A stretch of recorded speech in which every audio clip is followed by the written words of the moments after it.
What's going on, everybody? We now welcome you on to another episode of Off the Hardwood. This is what, episode 9 now?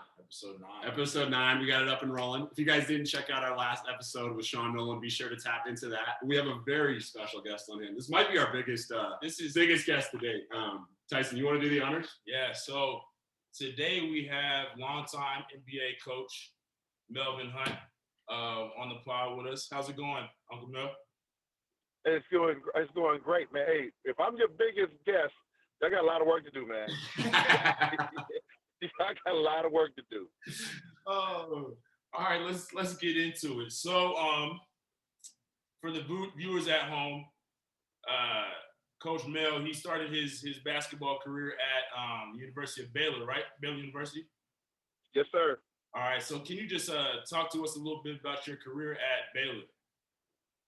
First of all, let's just say national champion Baylor Bears. Don't start there. Number one, everybody else is behind. No, seriously, in the late 80s, I'm really dating myself, but in the late 80s, got recruited a lot of different places in Louisiana. That's where I grew up, and a couple schools from Texas, and Baylor was one of them, and seemed like a good fit for me from basketball. It was a Christian university. It was far enough away, but yet close enough, for me to get back and forth. And so late 80s, ended up going, and I'm talking about I had like a lot of college guys, man. I had a rough start. Well, we actually had a great start. Went to the NCAA tournament my rookie year, my first year. I was like, man, this college basketball thing is easy. First game as a 17-year-old freshman. That's right, 17. We were in Maui, played in the Maui Classic. Okay. I got baptized. Right behind you. That's exactly right. The deal right behind your head. I got baptized by Nick Anderson. I was on the weak side doing my job. I checked into the game doing my job. One of my teammates gambled, and Nick Anderson backdoored. Got dunked on for the first time in my life. But Tyson, I tell you, Sam, I tell you guys another great part of that first game. Right before halftime, we're taking the ball out of bounds, and they threw it to me with like 2 seconds on the clock. And unlike a lot of guys that shoot the shot after the shot so they don't mess up their percentage, I shot it from three-quarter court joint. Straight out the glass, went in, and we were down 20. But I banked it in, and actually found out later on it was actually after the whistle. But I was really trying to make it, and so in my mind, my first shot, my first make in college basketball was a three-quarter court bank shot. That's funny. That's awesome, man. No, good. It's good. So then after you finished playing at Baylor, now obviously you are an NBA coach, currently working with the Atlanta Hawks. But over the course of your career, you've been kind of all over the place. You've been at 6 different NBA stops. Can you kind of touch on a little bit in regards to some of the biggest, struggles and things you've had to overcome and learn throughout your experiences as an NBA coach? I mean, great question. I could go a lot of different ways with that one. But the first thing is it's more fun. It's a fun challenge. It's not laborsome or it's not a negative. It's just a fun challenge. Something as simple as getting a route to work. Getting used to dealing with different cities travel, getting your family acclimated, moving. A lot of the challenges happen, outside of the court. Basketball is basketball. You guys know basketball. You've been around it all your lives. You guys know what it is. Tyson, it's almost like going down the hill to the rec center. Mm-hmm. I mean, you do it like you do in your sleep. I mean, you get out of your bed in the morning and you know what to do with basketball. Those are the easy challenges. The rough challenges are the ones where you're transitioning to a new city, to a new organization, figuring out, the expectations of the organization. Those are sometimes challenging. And like you guys, give you some breaking news. We're actually moving. I am formally with the Atlanta Hawks. See, you guys didn't even know you were getting exclusive. You were getting you were getting that. And after our nice run in the playoffs, we ended up, my contract was up. It gave me an opportunity to be a free agent, and so now I'm kind of waiting and watching. So if you guys got a third stool, maybe I can be part of the podcast. I'm unemployed right now, fellas. Yeah, we'll bring him on. Yeah, Coach Mel, I'm sure he's got some good stories. Kind of touching on this experience as an NBA coach, who's been the most influential person through your journey as an NBA coach? Man, I probably would start. I mean, there are a couple of guys, but the guy that stands out the most is Rudy Tomjanovich. Rudy T gave me my start. He saw me as a guy that, I wasn't a lifer. Obviously, I was a hooper. He knew I was a hooper. He knew I loved to be in the gym. He knew I loved people, and you guys know how I am with people and with basketball. But Rudy gave me an opportunity, and so just him giving me the opportunity started the ball rolling. And from there, his influence as far as showing me, it sounds like a simple thing, but I thought it was going to be really technical and really difficult, and I kind of overstated it in my mind. And Rudy showed me, one of the all-time greats, two-time world champion, Olympic gold medal coach, Hall of Famer. He showed me that it's regular. It's not like that. And again, I keep going back to Tyson because I'm smiling because think about as many times as we were down in that wreck in Highlands Ranch with a bunch of little bitty kids on one court teaching them how to hoop. I mean, that's what it was always about for me. And Rudy T is the guy who gave me the confidence to understand that it's just basketball and it's just people. Yeah, no, definitely. No, I mean, kind of touch on what you guys are saying. Obviously, there's a lot of influential coaches that teach you things, but I also feel like coaches can learn stuff from players. And when I was looking at your resume, I didn't realize this, but you coached in a bunch of different spots, but you also coached a lot of big time players. You coach guys like Kobe, LeBron, Tracy McGrady, guys like that. And so I think my next question would be, when you coach guys like that and you're around them on a day-to-day basis, what were some of the biggest takeaways from being around greats that often and that frequently? They teach you, a lot of times they teach you simplicity, but they also teach you that, there's more than one way to skin a cat. There's a lot of different ways you can do things. You can get to the same goals on different roads. And none of them, are particularly better than the other. It's just, there's a thing that I always go to, Sam. I always talk about preference and principle. Principles are your principles. There's certain things that are not going to be compromised. You guys are young men. You lived in your parents' houses. There's certain things that are, Tyson knows Miss Ray will get at him if there's certain things that he doesn't do right, and they're not going to be compromised. But at the same time, the things that are worth adjusting, worth maybe not doing it the way that you always do it. And so from some of the great players, I learned like some of LeBron's, just being around him, some of his his techniques are really, really unorthodox. Like everybody can't do what he does, obviously.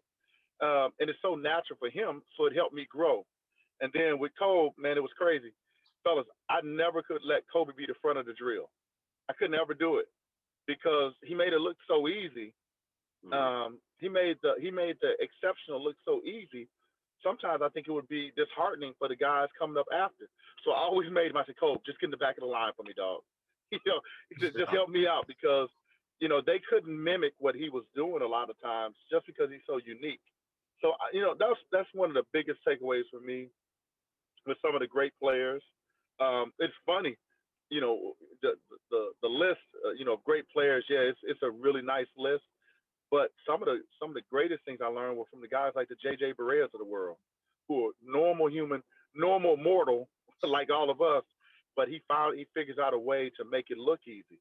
I mean, you think about how much skill he has to have at 5'9" or maybe 5'10". I don't want to go too high but he's in that height range and he still gets his shot off over anybody. Truly incredible. Yogi Ferrell. Some of the things that Yogi was able to do he just worked on his craft.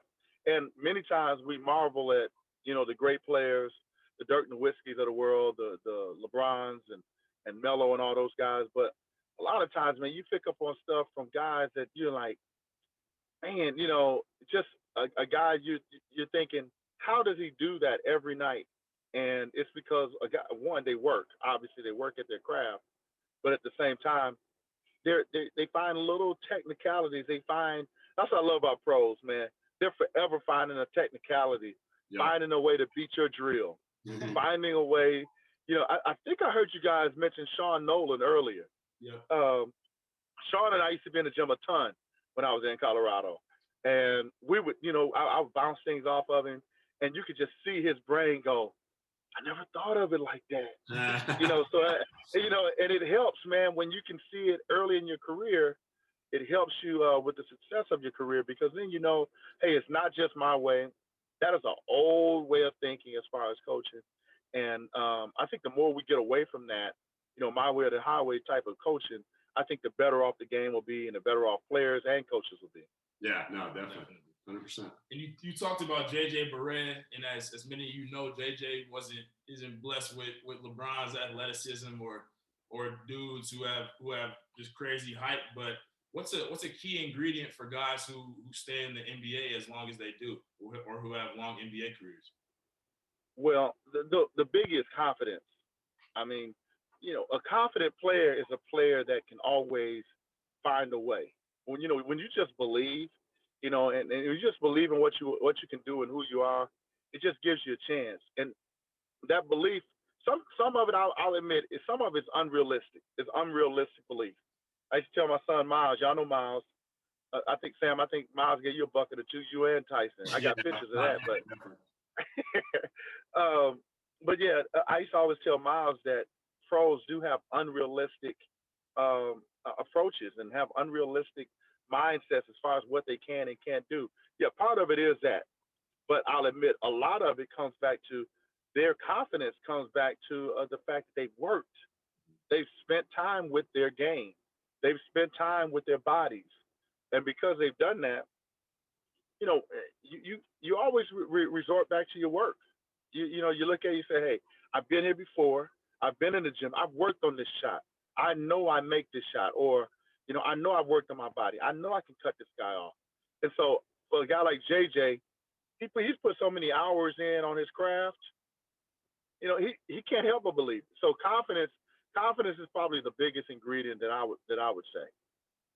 No, definitely. I think that's good. And I think that's something too that it just comes with time. And a lot of times when you make that advancement up in levels, sometimes that confidence can waver a time or two. But I think the biggest thing is, just getting back to that. And like you said, trusting that work. But that's good. All right, Coach, we're going to switch gears a little bit here. We're going to talk about your team from this past year. For the listeners that don't know, like we mentioned at the top, Coach Mel was an assistant with the Atlanta Hawks this year, who obviously had a great year.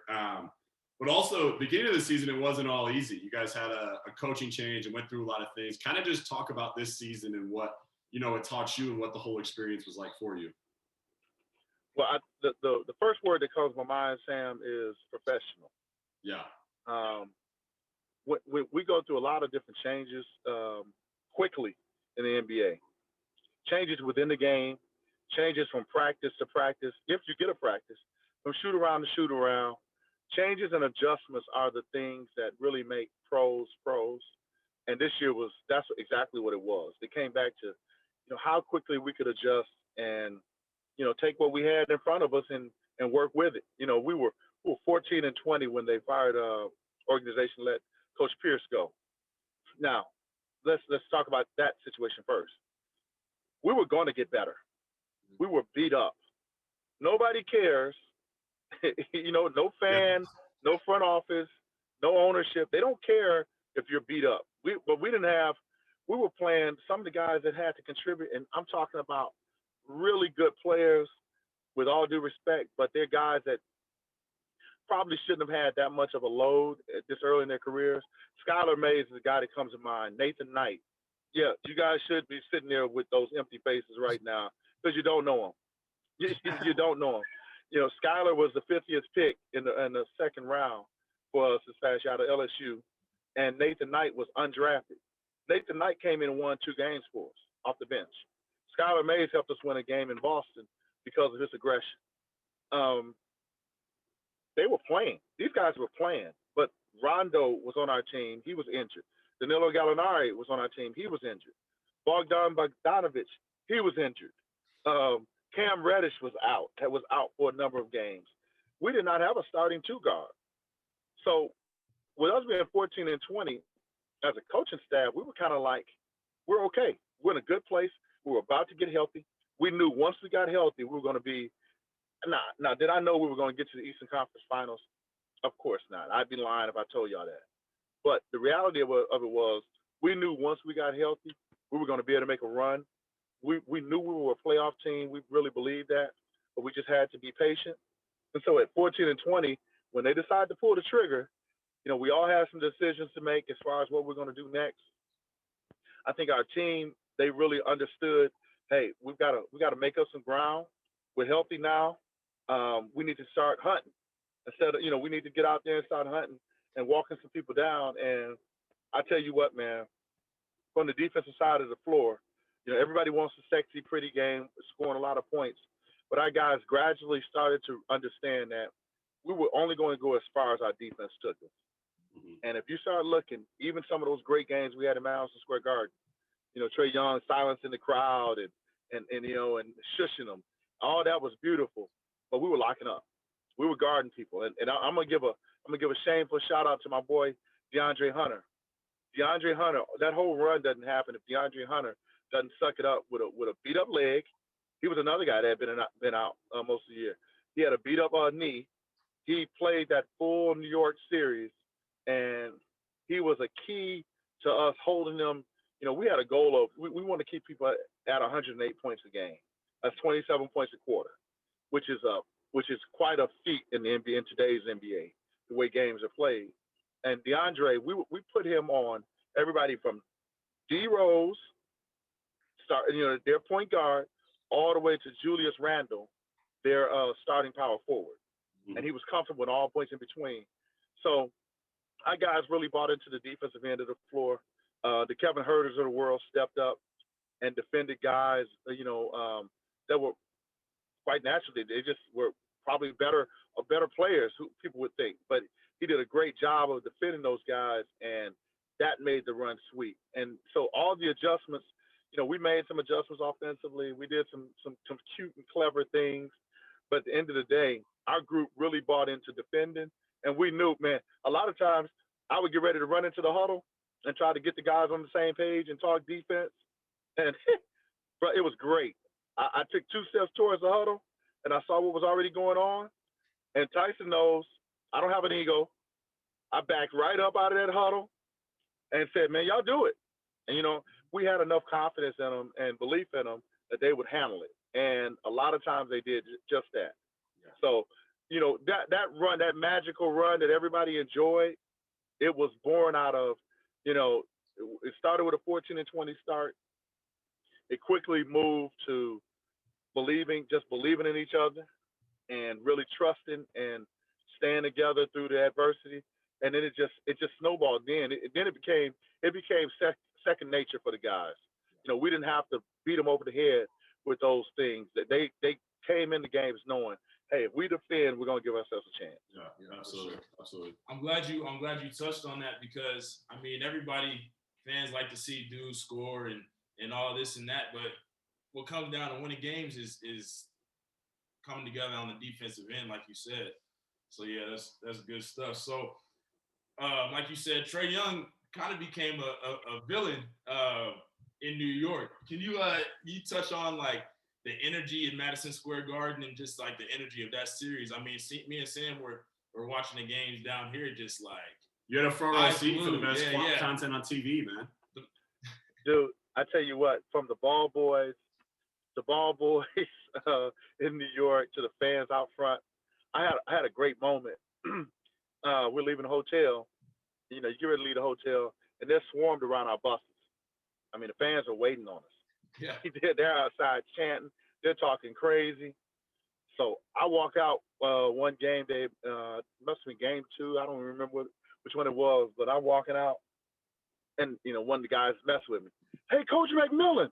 He knew who I was, but he wanted to throw his little jab. He said, "Hey, Coach McMillan," and I stopped. And you know me, Tyson. I put my hand on my chest. I said, "Me?" And he said, "Yeah, Coach McMillan." Dude, I did a lap for him. I walked around in a circle like I was on the runway, like I was on a modeling runway. I walked in a circle. I gave them all the camera shots they wanted, and then I jumped on the bus, and the bus just starts laughing. When I got on, I was like, "I'm giving the people what they want." Mm-hmm. And the whole thing for us was, we were there. We weren't intimidated at all. We weren't intimidated at all. I mean, and Trey was the ringleader as far as us having confidence, because he lives for those moments, man. Right. I'm telling you, he likes, if they would have thrown tomatoes at us during the game, that would have been more up his alley than anything. That would have got him going. Mm-hmm. He enjoyed the moment. I think our guys, when you haven't been to the playoffs, we hadn't been there. Our new group hadn't been there our first 2 years. And for us to get there, we knew this is a special time. And then when you watch Kevin Huerter, he dunks on the guy, and he's got his swag going, and he's, got that wry grin on his face. You could tell our guys weren't phased. They went unfazed with that whole New York, the Mecca, and all that. We were like, hey, we're gonna come in there and do what we do. Yeah. And fellas, I tell you, when we got back to Atlanta, oh my gosh, it was like the New York fans had done their part as far as trying to, intimidate. But when they got back to Atlanta stood up. Atlanta came out. They cut up, but now they didn't cross the line, do anything too over the top. But they definitely welcomed New York in the building, and man, it made it fun. Yeah, no, that's awesome. That was my favorite series to watch this playoffs, just because the energy, and it just looked like you guys were unfazed and just not scared for the moment at all. No, man, I'm telling you, we were up for it. I mean that from the coaches to the strength staff to the equipment guy and all points in between. I mean, we felt like we were a playoff team. We knew we were good enough. We knew we belonged. Now, did we know that we were going to be, one ankle sprain away from maybe getting to the finals? Did we know that? I'd be lying if I said that we thought that. But we didn't care about what the ending was. We knew we were going to ride the journey. We knew we were a good team, and we just wanted to see where we could take it. Definitely. For sure. All right, so you touched on Kevin Huerter earlier, and obviously he was a guy who kind of had a breakout postseason, a fan favorite a little bit. So this is kind of a two-part question. So the first part is after Game 7 against Philly, when he went crazy, John Collins came out and said something along the lines of how you guys call him Cave-On around the facility. So my first, how do you refer to Kevin Huerter on a daily basis? Is it Cave-On, Red Lightning? Is it Kevin? Like, what do you call him? I call him to the scorer's table is what I do. I take him into the game. That's what I do. It's funny. It was kind of his alter ego, and I don't think Kevin would mind if I tell this. He's so straight laced. He's such a good dude. He's T-shirt and Dockers, man. He's he's a good, straightforward, regular guy. For most people who don't know him, yeah. But when you're around him, you realize, I mean, this dude, his dress code is crazy. His shoe game is ridiculous. His little style is subtle, and that's why I always picked up on it. I like subtle. Some of the guys they do a little bit more than I'm used to. But Kev, he keeps it. He lets you know I'm in here, but he doesn't want to dominate. He just lets you know he's present. Yeah. And so we call him Kevin. And you think you got this redhead guy, from upstate New York. He's pretty plain or whatever. But when he starts balling and he hits you with that double step back, or like when he's dunking on people because he got bounced, when he dunks on people, we say the mild-mannered Kevin Huerter turns into Cave-On. Cave-On with 2 apostrophes. Yeah, you put him wherever you want him. Then you put him wherever you want him. Oh, He turns into Kayvon. that's funny. and he's like his alter ego, man. It's like his alter ego. When Kayvon comes out, it's on. Oh. No, I saw it firsthand. When I saw the Kayvon thing, I was dying laughing. So I had to know what you refer to him on a daily basis. That's funny. Oh no, that's a good one. So give the viewers and us your all-time starting five of players you've coached. So you need this team. This team goes 82-0. You need this team to go 82-0. 1 through 5. And bring a chip home. See, that's why I'm fool with you like that. See, Tyson, that's why. That's why I'm fool with you. Coach Mel's mob. That's the squad. Hey, dude, I've been asked this question a couple times, and it's a tough one. Yeah. I mean, it's really tough. Now, I'm gonna ask: do I get all these guys in their prime? Primes. Okay. Primes. So we're like, all right. but the primes of when you coached them. So like 07, 08 LeBron, like 04 Kobe. You know. Hey, you still make it tough because see, I'm gonna date myself a little bit. I got Akeem and Barkley in there from when I first started. Ooh. So don't start nothing. Hey, and then you throw Shaq in there. Mm. And obviously Dirk. And I know we're coming out of Colorado. You know I got to put C. Bills in there. Yes, sir. Big shot. I mean, Melo. I mean, I got a bunch of dudes. And see, I'm buying myself a little time. My wife is laughing at me right now. She's over there laughing because hey, she knows I'm dodging the question. I'm throwing them all out there. I'm throwing out this goulash of players. You know, it is Trey Young. I got to throw Trey in there. You know, for what he's been doing. Golly. So you got all those. I hope you wrote them down. That's the pool. All right, that's the pool you're choosing from. Hey, and that's what we want. Callers, you guys call in, check in, and let's see what we can get out of this discussion. You're not gonna get me in trouble, Tyson. Hey, all right, in the comments, let us know. Check Coach Mel's coaching resume and let us an all-time five. Yeah, and let us know your all-time five. Inquiring minds want to know. We all want to know who that starting five. Hey, look, watch this. Throw Steve Francis in there. Don't forget about him. It's tough. Tough. Hey, watch this. Yao Ming. You got to throw Yao Ming in there. Yao Ming. Yeah. Yao was a beast. Oh yeah. Beast, monster. So let's throw all those guys in there. I'm telling you, you'll see how difficult a task it is that y'all are asking. I mean, there's some really good players in there, man. Mm-hmm. So I'm excited to see some of the results of that. Yeah, we'll give the people like 15 players to choose from. We'll let them decide. That'll be good. My last question, Coach. So obviously, when you look at your resume, you've coached a lot of really good teams, not just necessarily good players.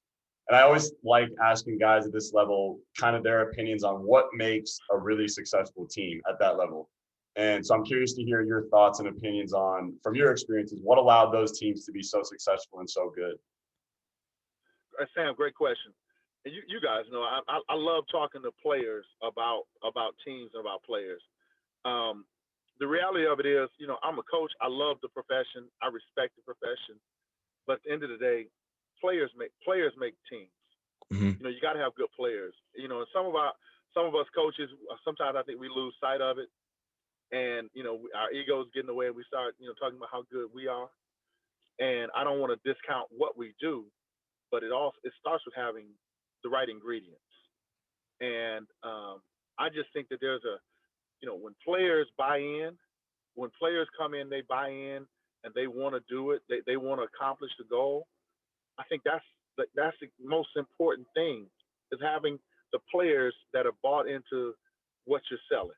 Because I'm telling you, good coaches are the ones who are not slaves to their system. And what do I mean by that? There's some guys that only want to coach their system. I'm a firm believer, and I think, I'll coach this way till I'm done coaching. I always believe in my system will transform and alter based on what I have. So I'm a guy, one of my things is I always walk in, I love to watch guys just hoop.